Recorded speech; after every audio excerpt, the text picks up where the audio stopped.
Welcome to Coruzant Technologies, home of the Digital Executive Podcast.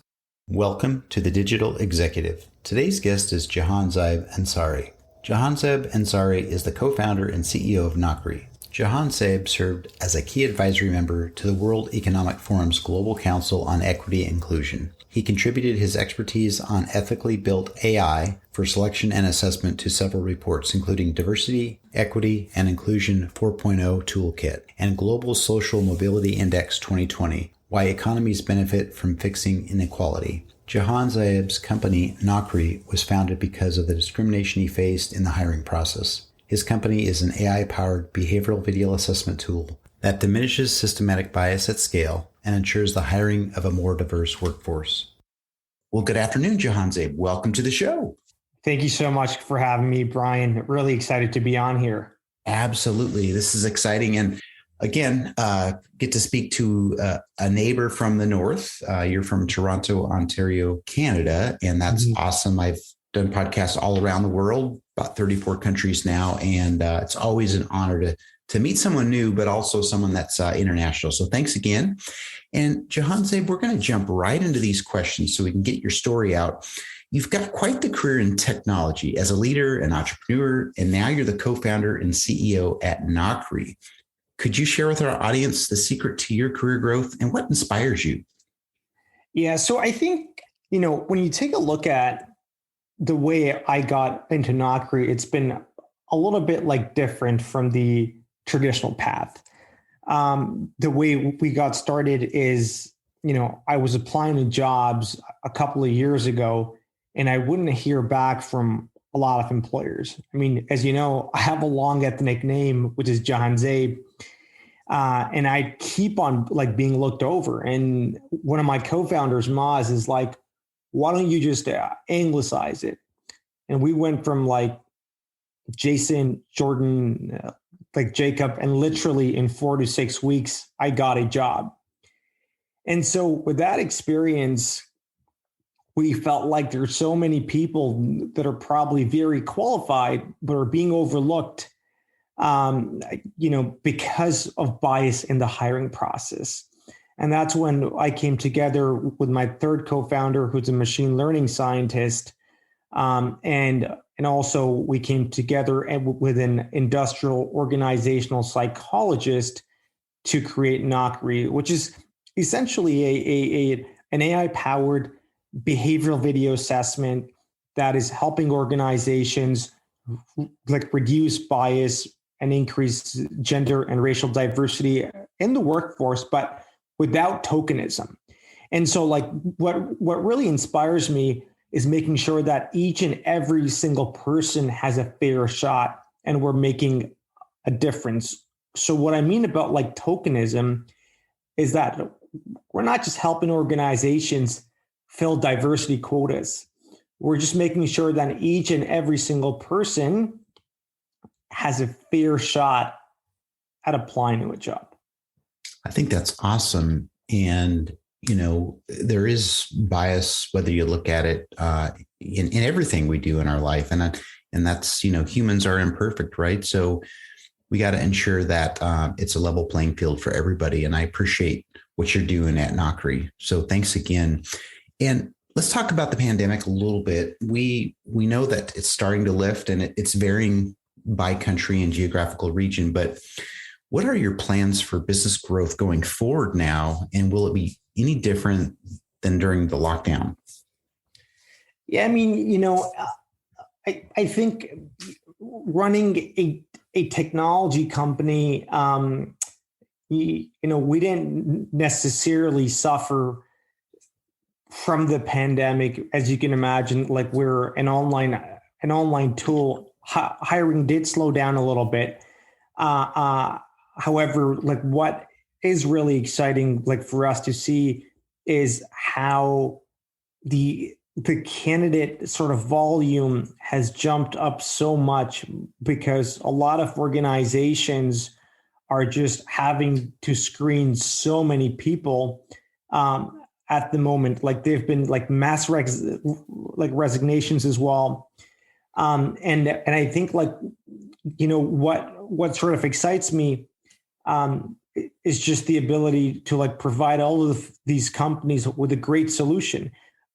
However, on the other side, what we're seeing is that, internally as a company on how to manage a hybrid workforce.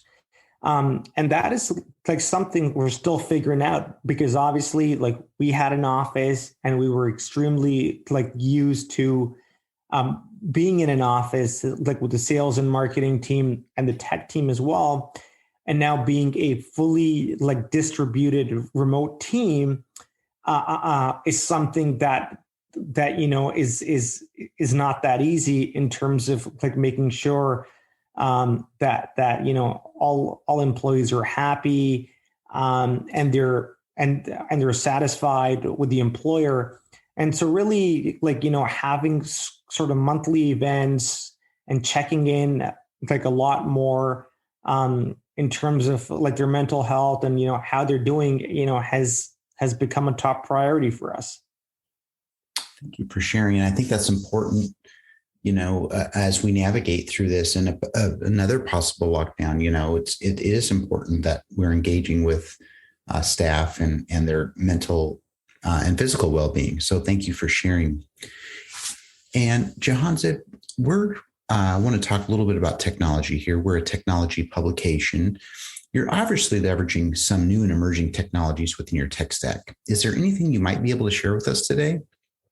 Yeah, absolutely. I mean, so we're utilizing machine learning, and we've merged that with industrial organizational psychology. So in a nutshell, we are utilizing like state of the art NLP, like which is natural language processing.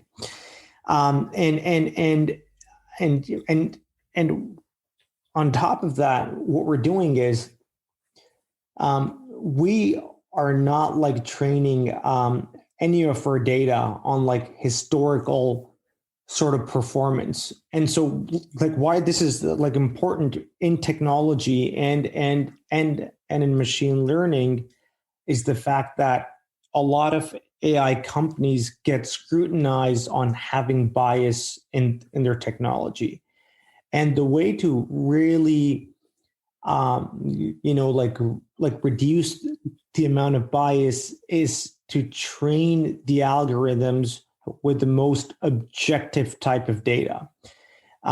Because we know that, human-based data can have biases in there. So we're utilizing a lot of machine learning technology as like part of our stack, and just like making, and really making sure that it's as objective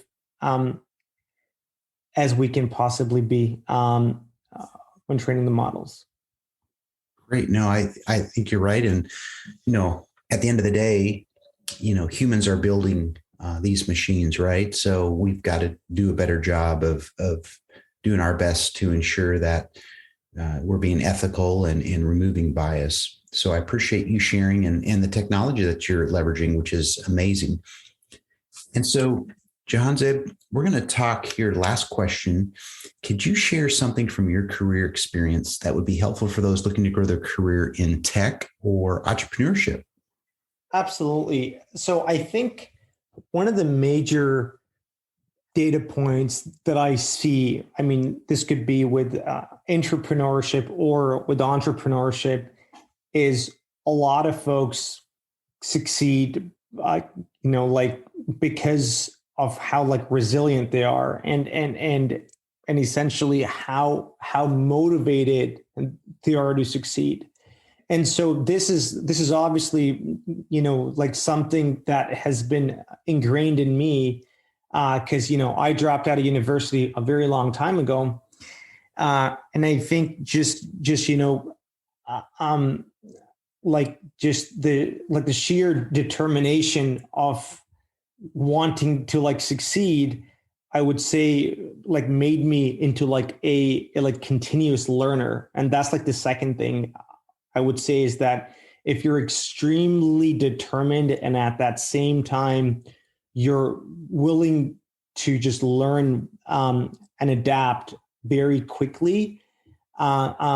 I would say those are like two key things that are going to get you very far, like whether that's in a career or, trying to run your own business.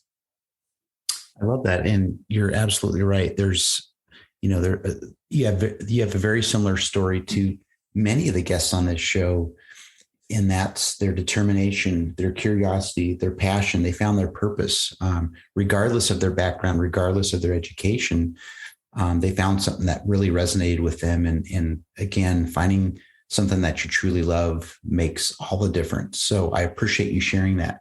And Jahanzaib, it was a pleasure having you on today. And I look forward to speaking with you real soon. Thanks so much, Brian. Really awesome. Thank you for the time. Bye for now.